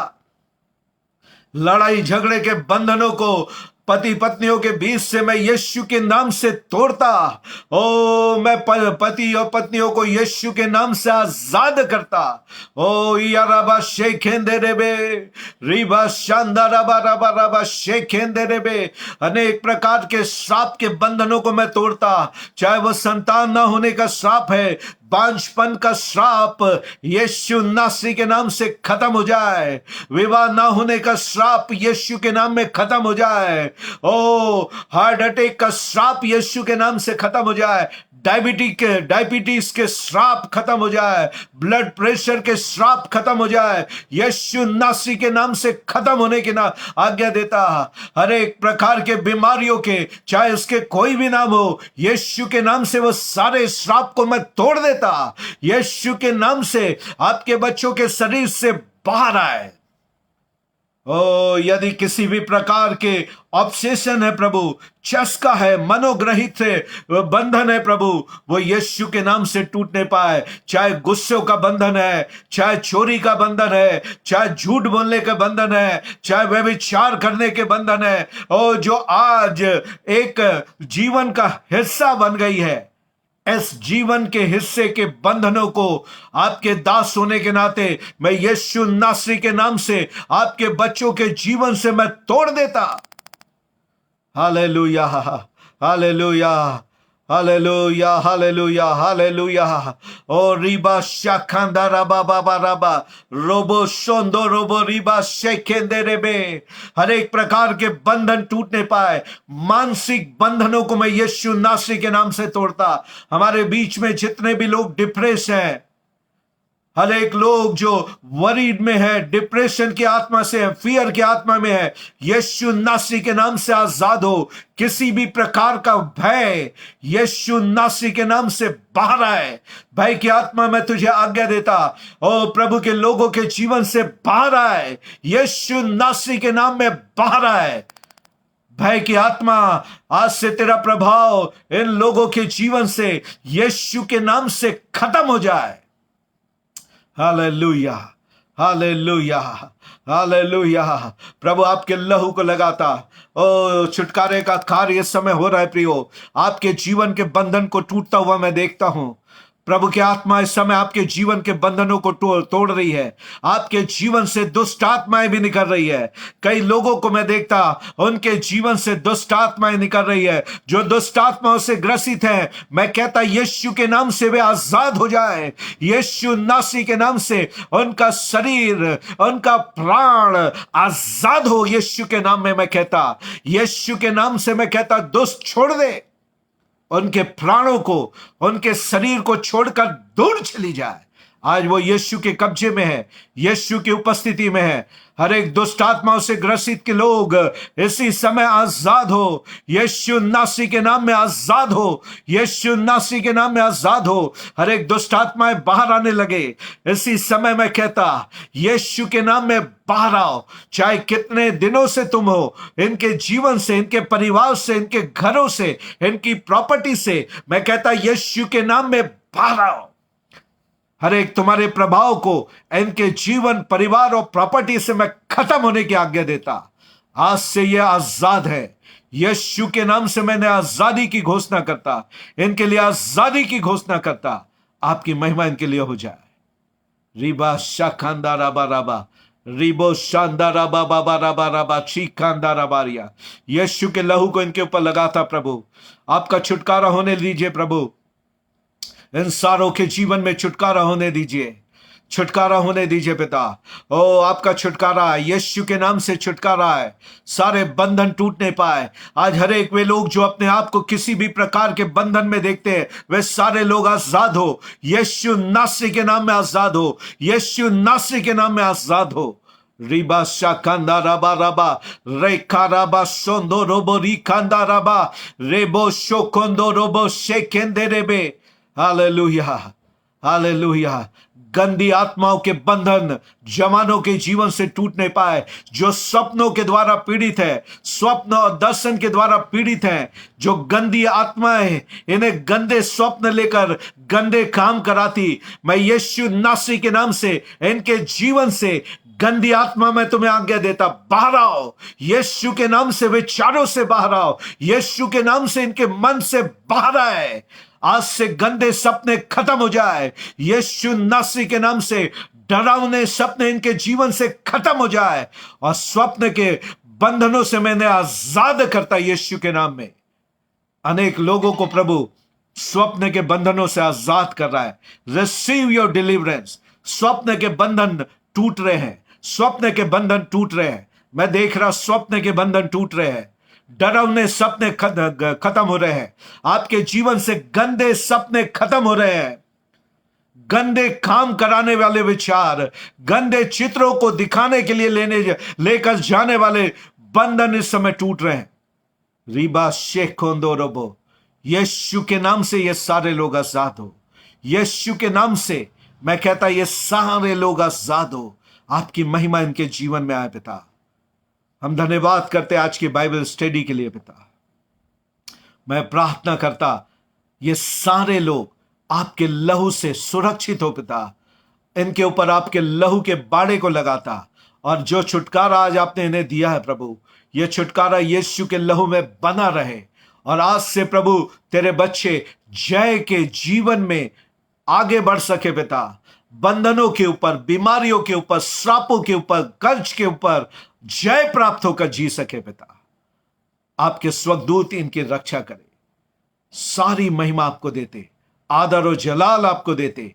यीशु के नाम को आज के छुटकारे के सेवा के लिए ऊंचा उठाते, क्योंकि आपकी सामर्थ ने आपके बच्चों को छुटकारा दिया पिता। मैं कुछ भी नहीं प्रभु, तेरे बिन मैं कुछ भी नहीं प्रभु, आपकी सामर्थ्य, इसके लिए मैं आपका धन्यवाद करता प्रभु। पवित्र आत्मा परमेश्वर सारी महिमा को आपके सामने रख देते हैं, आपका धन्यवाद करते हैं। यीशु के नाम को हमारे बीच में ऊंचा उठाते, यीशु के लहू की जय जयकार करते, जो पापों से शुद्ध करता, बंधनों से आजाद करता। यीशु के लहू की जय करते, यीशु के लहू के जयकारे करते, यीशु के लहू की जय, यीशु के नाम की जय, यीशु के नाम की जय जयकार हो, यीशु के नाम की आराधना करते हैं पिता। Hallelujah, hallelujah, thank you Jesus. धन्यवाद के साथ ये विनती प्रभु यीशु मसीह के नाम से हम मांग लेते हैं, आमीन और आमीन। Praise the Lord, hallelujah. आइए हम प्रभु का धन्यवाद करें। सारे लोग मिलकर प्रभु का धन्यवाद करें, सारे लोग प्रभु का धन्यवाद करें। आज प्रभु ने आपके जीवन के बंधनों को तोड़ दिया है, दुष्ट आत्माओं का प्रभाव आपके परिवार के ऊपर से खत्म हो गया है। आपके पति, आपकी पत्नी, आपके बच्चे यीशु के नाम से आजाद है। आज से परिवर्तन को आप उनके जीवन में देखेंगे। आपका धन, आपकी संपत्ति, आपकी प्रॉपर्टी दुष्ट आत्माओं से आजाद हो गई है। हालेलुया। मैं आपको उत्साहित करूंगा। ओ रबा शेखोंदो रबो, I welcome my brother Christopher. He is my new friend from Toronto. I welcome you, brother, in the name of our Lord and Savior Jesus Christ. I speak blessing for you, blessing for your business, blessing for your job, blessing for your family. May the Lord bless you, brother. We were talking about the spiritual warfare, and we are just finishing our live sessions, and most of our listeners are Hindi speaking, so we were having it in Hindi, and just because of you I am speaking in English, that so that you may understand. May God bless you, brother. प्रभु आपको आशीष दे। Hallelujah. एक बार फिर से आपके लिए मैं 5 minute मांगूंगा कि हमारे लिए, हमारे परिवार और हमारी सेवा के लिए प्रार्थना करें। आपकी प्रार्थना हमें बल देती है, ताकत देती है और सुरक्षा देती है। आपकी प्रार्थना का हमारे जीवन में, हमारी सेवा में, हमारे परिवार में प्रभाव पड़ता है। आप इस बात को जानेगा, ये मैं गवाही दे रहा हूं। इसलिए लगातार 5 मिनट की प्रार्थना लगातार हमारे लिए करते रहें।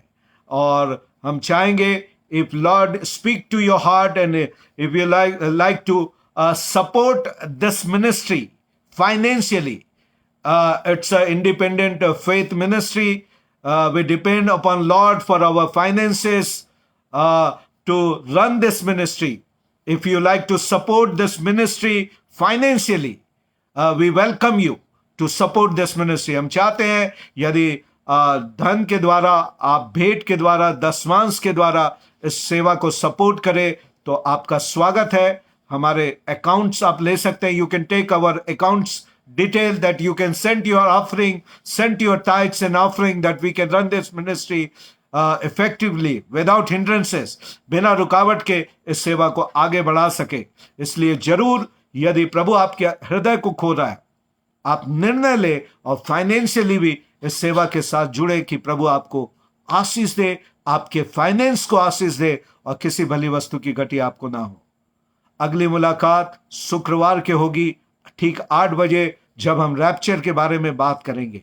इसलिए आपका स्वागत है। अपने मित्रों के साथ आए और इस रैप्चर के बारे में सीखे, जो अति शीघ्र इस सारी दुनिया में होने वाला है। Rapture is very very near. Jesus is coming to take his bride. to come on Friday, 8 o'clock, same time here in this page, and we'll be talking about rapture, how close we are. The timing of rapture. We are in the place called timings of the rapture. We'll be learning about proofs of pre-tribulation rapture. So you are most welcome to come and be a part of this live session and be blessed. तब तक के लिए प्रभु आप सबको आशीष दे. सालोम. जय मसीह की. Thank you. God bless you all.